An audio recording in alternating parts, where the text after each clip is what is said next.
Well, SEC fans, we can officially move to basketball season. Welcome to Third Saturday in October, your SEC water cooler podcast for the rest of us. Find us online at thirdsaturdayiNoctober.com, on social media at TSIO Pod. Support the show by sharing this with a friend, or finding us on Venmo at TSIO Pod, or buymeacoffee.com/TSIO Pod.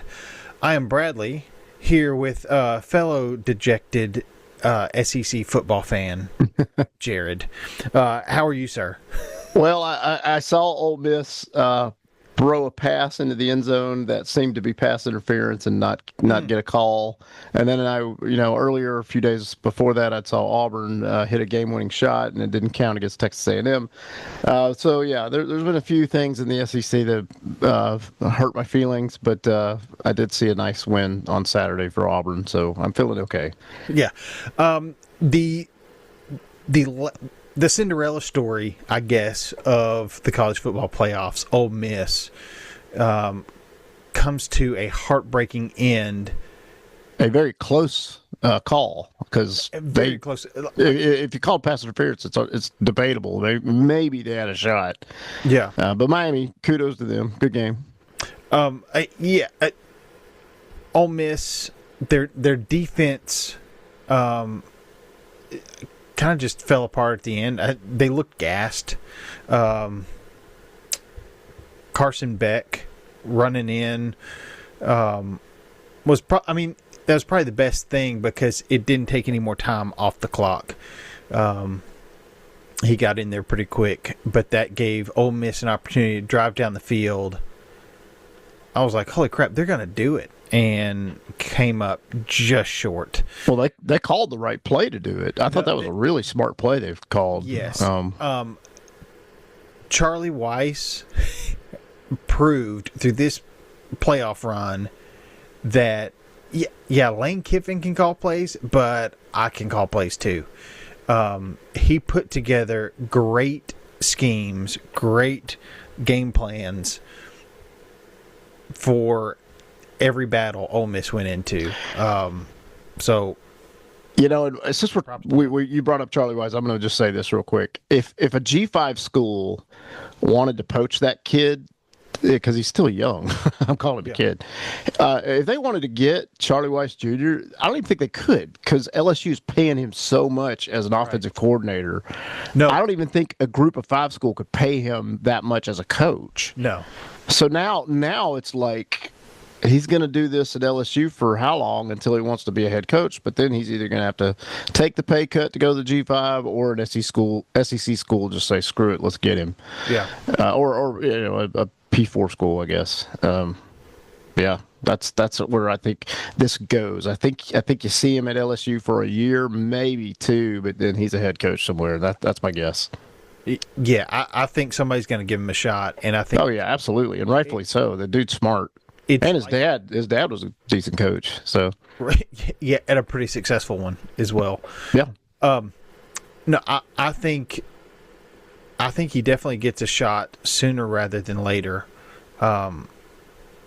Because that's impressive. It's also impressive that LSU is paying him that much for Lane Kiffin to still call plays. Well, can we talk about LSU for a minute? Because I got an interesting opinion on LSU. It can be later. Okay. So I know from Tennessee's standpoint, and we've talked about this on here, Coach Heupel had a special relationship with Alex Golesh, because Heupel likes to call his own plays, but there have been talks. I think Golesh has said this in interviews, that when he was at Tennessee, and I guess at UCF as well, there was this certain amount of trust between he and Heupel, and Golesh was calling majority of the plays. I think they had been together for a long time. They'd worked together quite a bit, and so there was that chemistry going on. Now, with Alex Golesh having left to South Florida, and now at Auburn, Heupel's had to go to a new offensive coordinator with whom he doesn't have that same familiarity. The history, yeah. I think Heupel's calling more plays now. I don't know what that chemistry is like between Weiss and Kiffin, where it really falls. But well, I know Weiss. Kiffin first met Weiss at Alabama. Yeah, and then when he went and took the job at FAU, he took Weiss to be his OC, even though Weiss was like a little kid at the time. Like it was really like a crazy hire. It was like the youngest OC maybe ever. And I think there was a little bit of a break there where maybe Weiss went to USF, but ultimately ended up at Ole Miss back with Lane Kiffin. And that's a little bit of the history there. Yeah. So he's a heck of a coach. I'll say that. The other playoff game, I'm really amazed. Miami will now be going up against Indiana because Indiana just beat the brakes off of Oregon, which... Yeah, that was crazy. That wasn't even a matchup. Like, the first play of the game was a touchdown for Indiana, and that was an interception. Yeah, you think it's going to be an offensive, which it was. But you're like, Carson Beck's going to show him what he's made of, and he throws an interception. And it starts Indiana off makes him with pay. a pick six. And yeah, that was nasty. Well, we were texting. I said, Miami is going to have a stellar game plan because... I said Carson Beck. I was talking about Oregon. I don't even know what I was thinking about. Go ahead. Yeah. Disregard. More from More. Oregon. Yeah, sorry. So Indiana wins 56-22. Crazy. And this is the Nike money Oregon. This is Oregon has spent a lot of money in the portal, in high school recruiting. Certainly more talented on paper than Indiana. And a heck of a pregame speech giver in Dan Lanning. Yeah. I mean, he is... I've seen a couple of them that he gives them as good as anybody. Currently, the spread is 7.5 in favor of Indiana for the championship game. The over-under is set at 48.5. After watching what just happened against Oregon, I'm going to have to... if I was a betting man, I'd go with the over. Yes.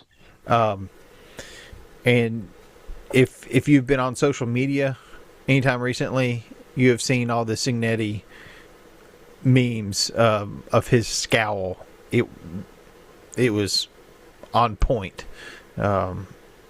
Friday night. So, championship game is set. Indiana and Miami in Miami at Hard Rock Stadium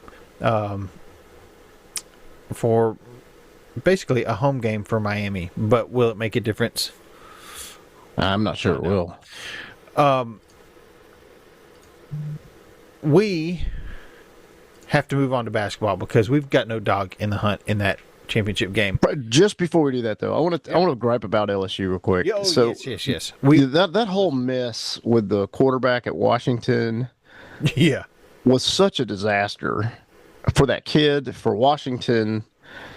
But come to find out, it is widely speculated and rumored that LSU was tampering, basically, throwing out numbers.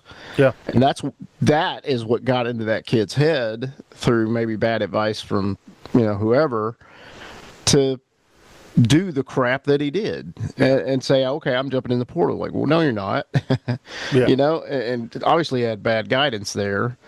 But that happened right when Levitt, I guess, was visiting, and now Levitt goes to Tennessee. I don't know where Levitt's going to end up. Do we even know?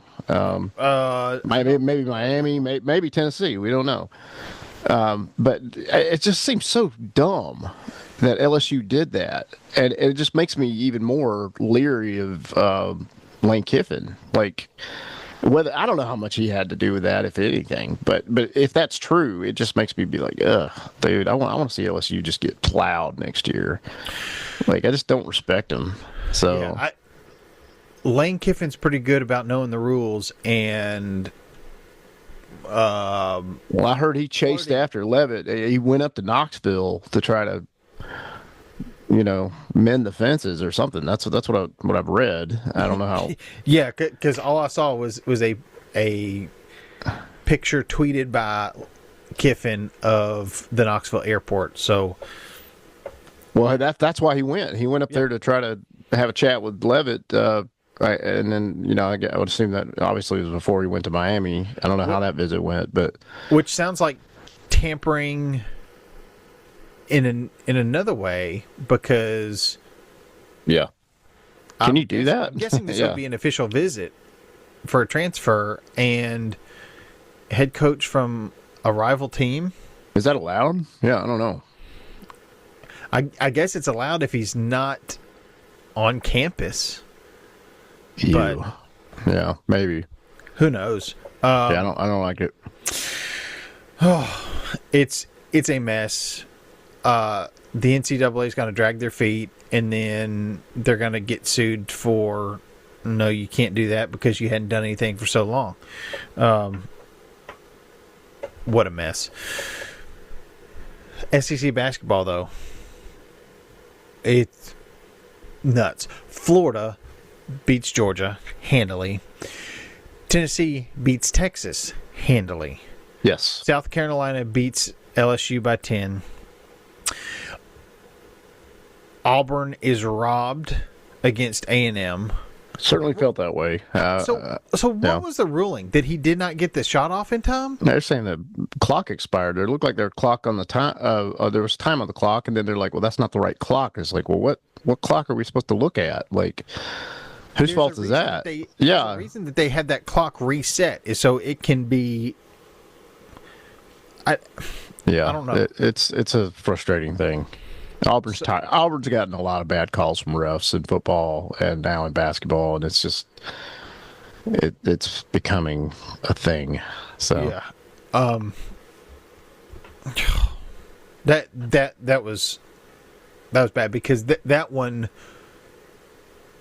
no debate, changed the outcome of the game. Well, we lost. Yeah. Vanderbilt beats Alabama. That was a good game. It was tied at half. Go Vandy. Hey, I'm gonna say it. Why not? Arkansas beat Ole Miss. Whoever thought that Arkansas would be a basketball powerhouse? Missouri. Well, I mean, they're still a good team. They just yeah.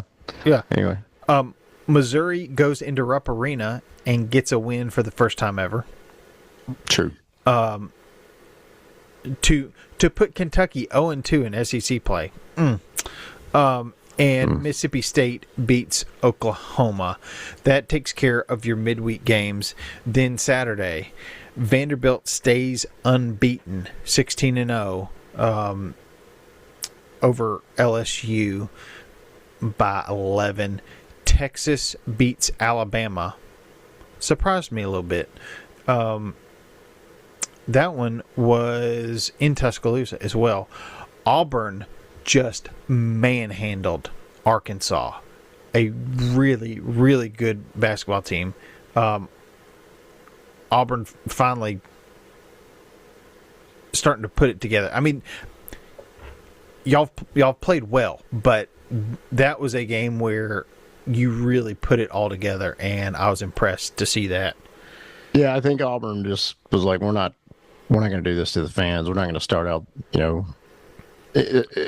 the whole SEC play 0-3, and that was a must win for Auburn. And Arkansas is a good team, and I'm thankful we were able to figure that one out. But it's a lot of games coming up, so yeah, it's a long, grueling schedule. Georgia, I'm surprised at Georgia.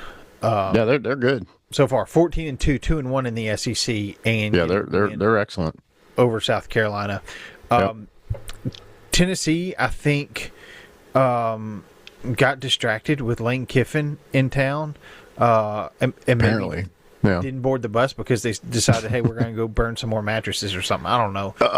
Yeah. Florida. Look, I've said it before. I'm saying it again. Florida, the best 5-loss team in the country. Hey, I understand Tennessee slipping up here and there and maybe losing to Florida, but not in the way they did this game. That surprised me. And don't be shocked if Tennessee takes it out on A&M on Tuesday. They better. So This Bucky Ball don't know what's coming, man. Yeah. Well, so we talked about this at my office. Tennessee cannot shoot free throws. This has to problematic. be one of the worst Yep. Rick Barnes teams. I don't know what's going on. Not acceptable. We can I agree feel on like that. practice needs to just be everybody grab a ball, go to a hoop, and just shoot free throws. That's what we're going to do for an hour. Yeah. At least. Tennessee finally has the big man presence down low, and we can't get a 3 to land. I think against Texas, we only had 5 made threes. I could be wrong, but it's just not happening. I am happy with seeing the development of Ament, who is less scared to drive towards the hoop. You saw him early either taking threes when there was space to drive towards the hoop, or passing. But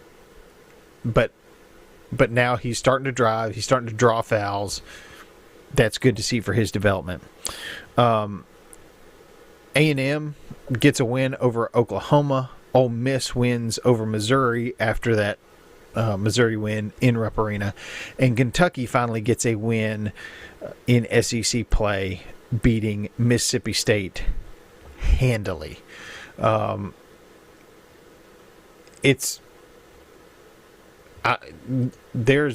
a lot going on in SEC play. It's really too early to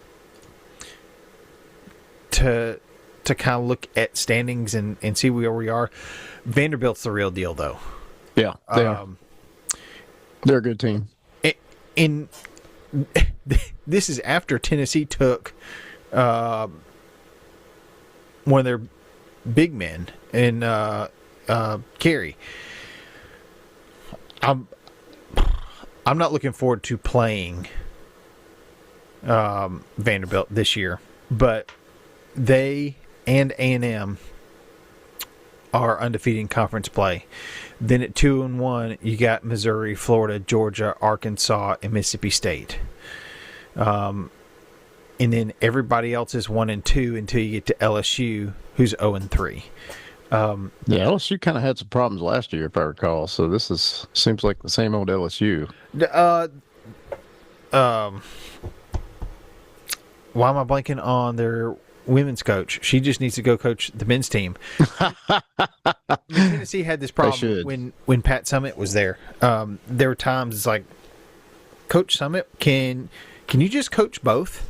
And seriously, a story that is pretty well known at Tennessee. I'm not sure how much it's made circles outside of Tennessee fandom. Coach Summitt would take her women's teams and go scrimmage the men's teams. And I've never heard that. That's fascinating. I am sure that some of those women's teams beat the brakes off of the men's teams, because there were stretches where Tennessee men's basketball was just not good.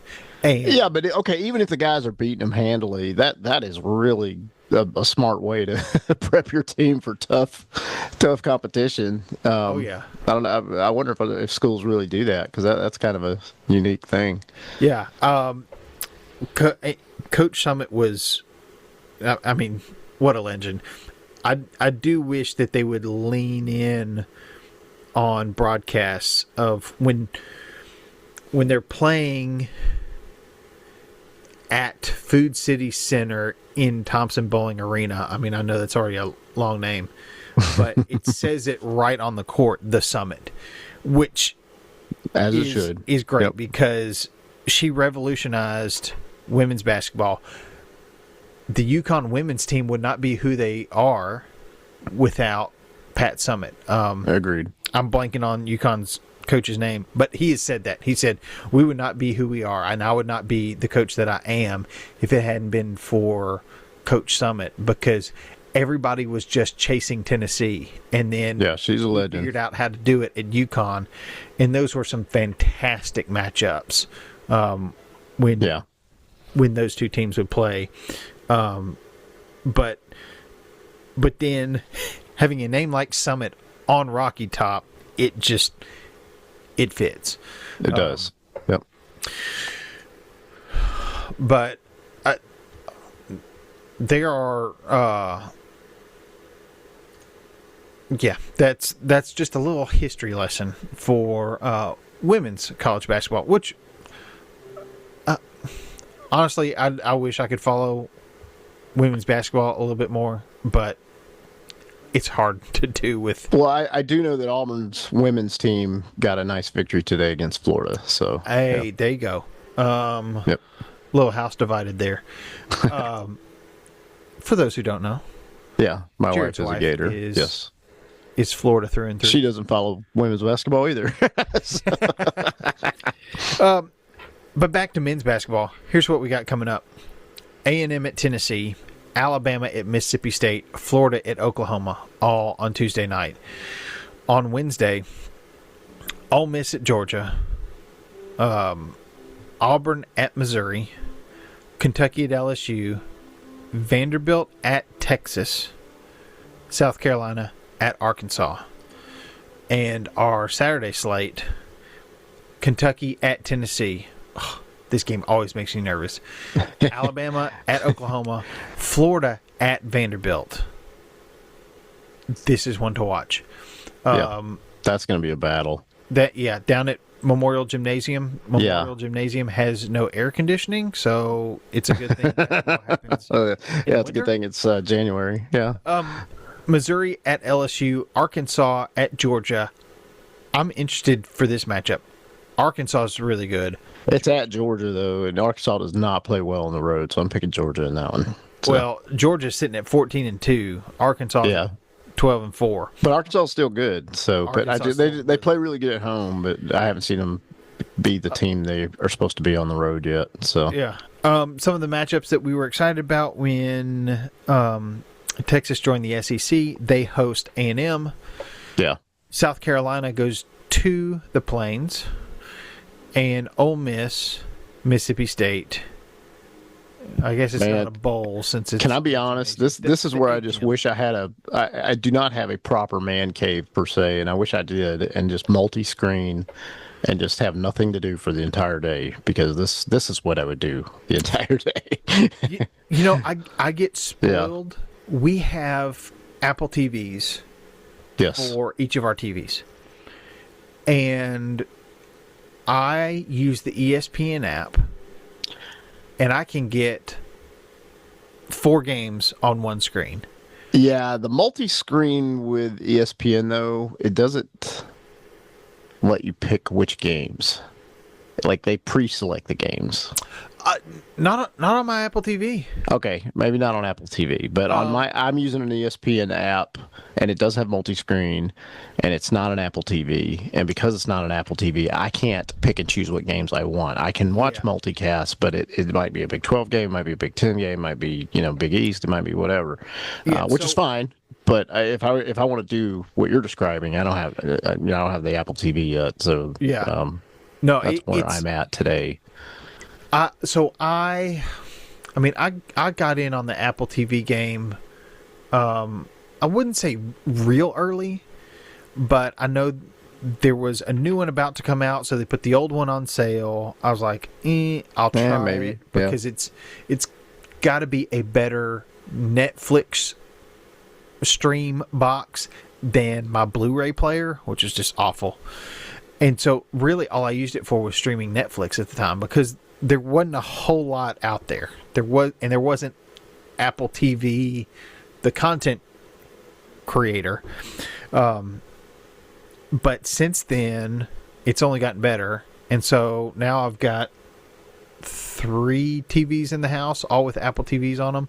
And I have to say, the ESPN app, while it needs some work, being able to go 4 up and choose what games I want to watch is fantastic, because I'll go to my in-laws' house, I'll go to my parents' house, to my parents' lake house. I'll go different places. Some of them have YouTube TV or Direct TV. I'll go somewhere else, and it's just it's brutal. Yeah, it's not as cool as being able to watch up to 4 games. Not even close. All at once.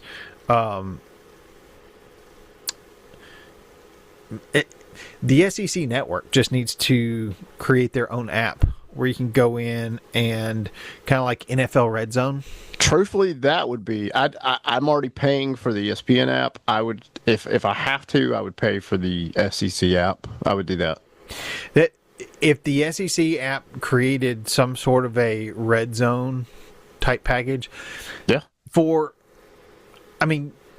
College my football, goodness, you need just for football alone, you'll make your money. But I want to watch basketball, and you now want to watch baseball too. So there you go. Yeah. For at least several months out of the year, you're going to have that subscription. Yeah. So ESPN, you can have that idea. Just give it to me for free for having that idea. I'm sure they thought of it. Yeah. Somebody's probably thought of it. Nobody said yes. Likely, yeah. Nobody has done it yet, though, and that, yeah. Maybe we'll laugh about this a year from now, or maybe not. Yeah.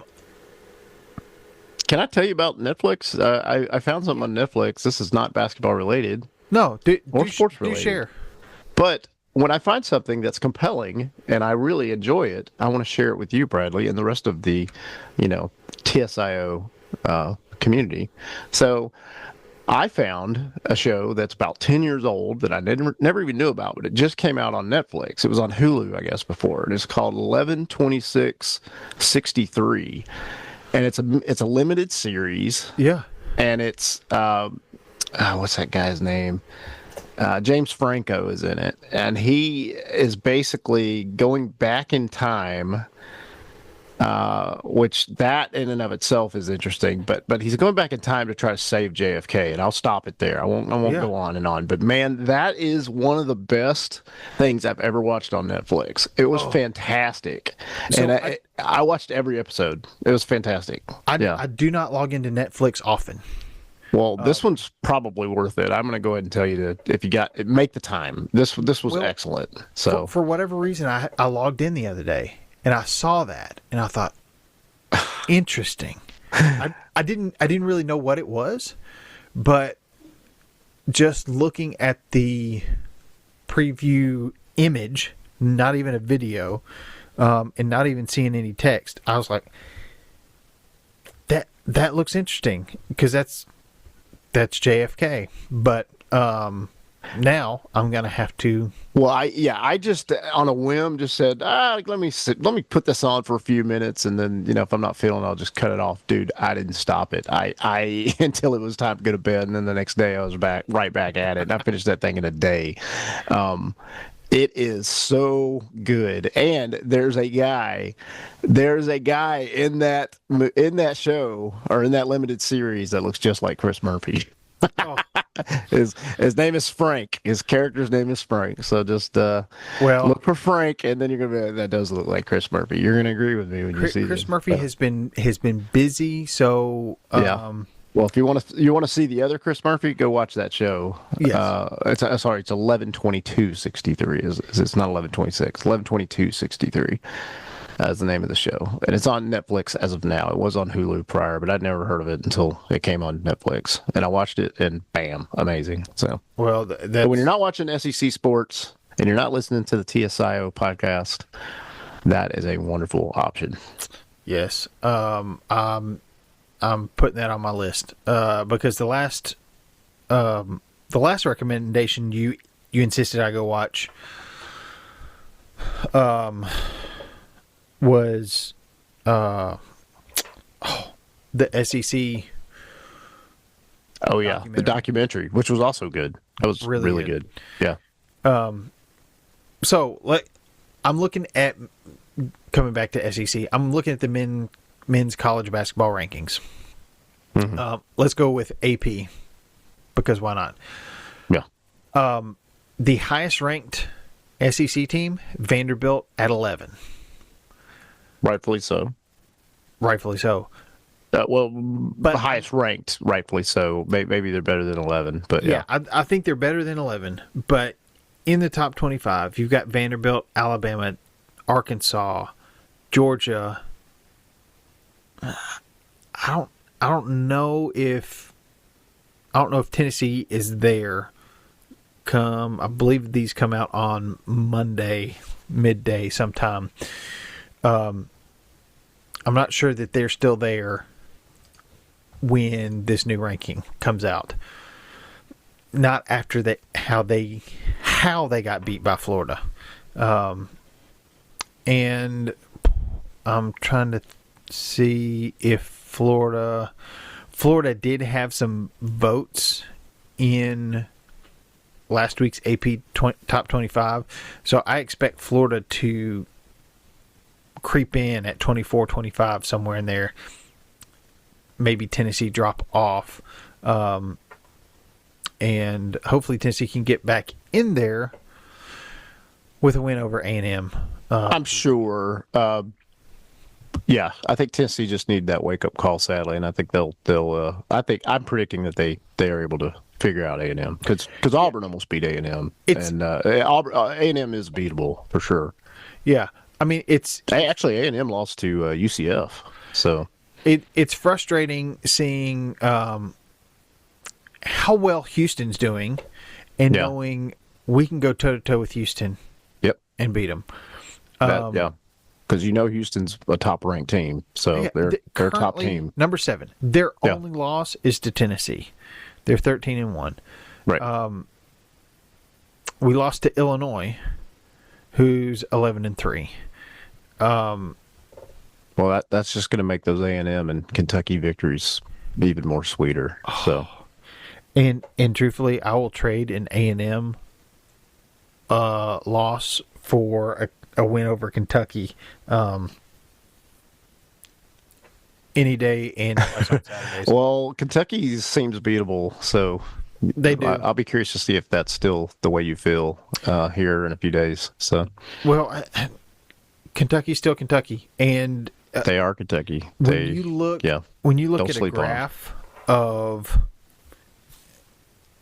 I guess it's Final Four appearances. Like, it's the Pac, it's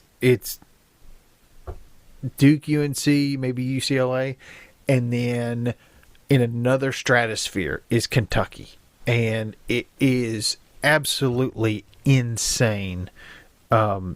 Just how dominant Kentucky basketball has been over whatever time frame you want to set. I knew they were good, but back before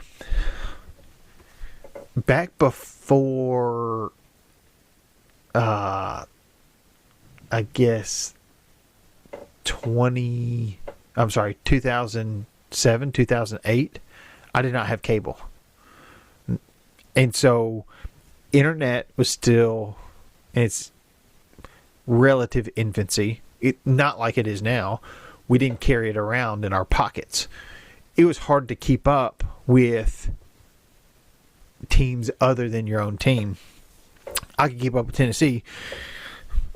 Tennessee basketball was not really holding my attention either. But that was kind of the height of the Bruce Pearl era at Tennessee, beating Memphis, being ranked number 1 in the country. That didn't last very long either. But it was hard to really keep up with everybody else. So I didn't know what Kentucky was doing. but that graphic came across my feed sometime fairly recently, and I was pretty amazed at it. So that's why I'm always scared when we have to play Kentucky. Probably rightfully so. Understood. Yep. Well, every game, in fairness, is a little bit scary in the SEC because it's pretty loaded. So yeah.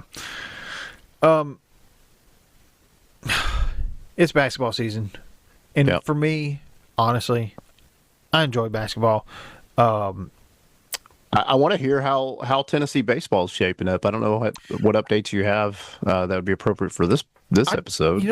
I don't have a whole lot. I haven't been keeping track. There's not a whole lot to keep track of, but I'm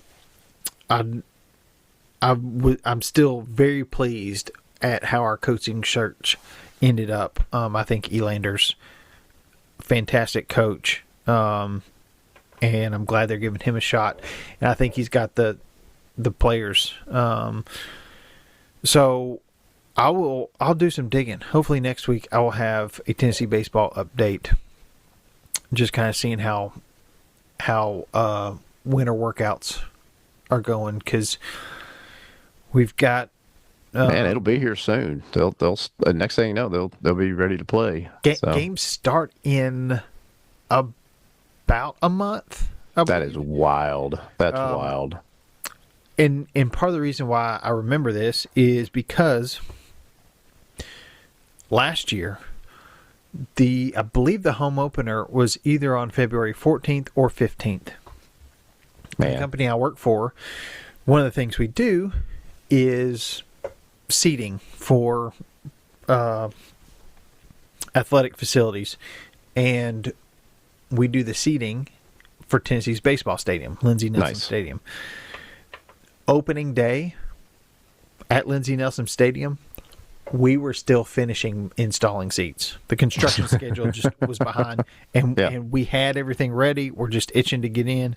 They finally let us in, and I think it was an hour before gates open. We're putting the little stickers on the seats that say the seat number and number and all that. Wow. Whatever it was, it was down to the wire, and we're doing more seats. No fault of your own, of course. And I'm keeping tabs on it, and everything's on schedule for us to get in earlier than last year. So fingers crossed that still happens.